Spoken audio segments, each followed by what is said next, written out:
Ce lundi 9 octobre marque un bien triste anniversaire. Jacques Brel nous a quittés il y a maintenant 45 ans, le 9 octobre 1978.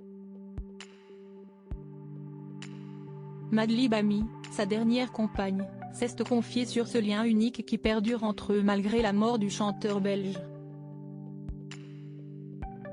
Il y a maintenant 45 ans, Jacques Brel s'éteignait le 9 octobre 1978, des suites d'une embolie pulmonaire massive alors qu'il faisait face à une récidive de cancer du poumon.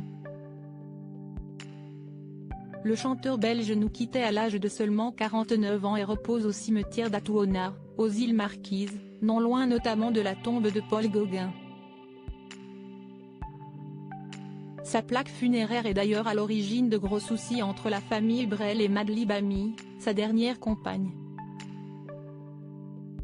En effet, elle a fait apposer sur sa pierre tombale, l'effigie de leurs deux visages tournés vers le soleil couchant, ce qui n'a pas vraiment plu aux proches du chanteur.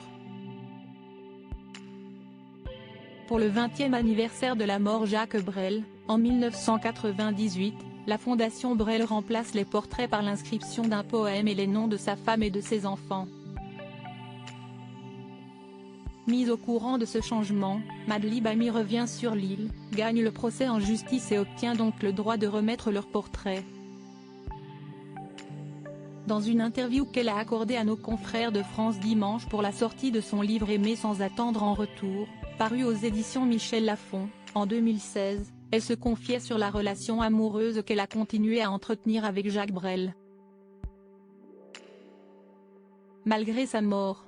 En effet, elle affirme, aussi fou que cela puisse paraître, nous avons continué notre vie de couple. Car Jacques est toujours vivant en moi. Et son décès m'a conduite à aimer l'humanité. Mon histoire avec Jacques prouve qu'il n'existe aucune séparation entre la vie et la mort. L'ancienne Claudette assurait qu'elle était également en contact avec Claude François. Il n'a plus l'angoisse des lumières de la scène ni l'obsession des médias. Claude envisage sa mort comme une incapacité à se renouveler, il se souvient de la personne qu'il a été pour mieux renaître, concluait-elle. Jacques Brel a rencontré Madlib Ami sur le tournage du film de Claude Lelouch, L'aventure si est-il l'aventure, en 1971. Elle exerçait alors le métier d'actrice et a entretenu une histoire d'amour avec le chanteur jusqu'à ses derniers jours.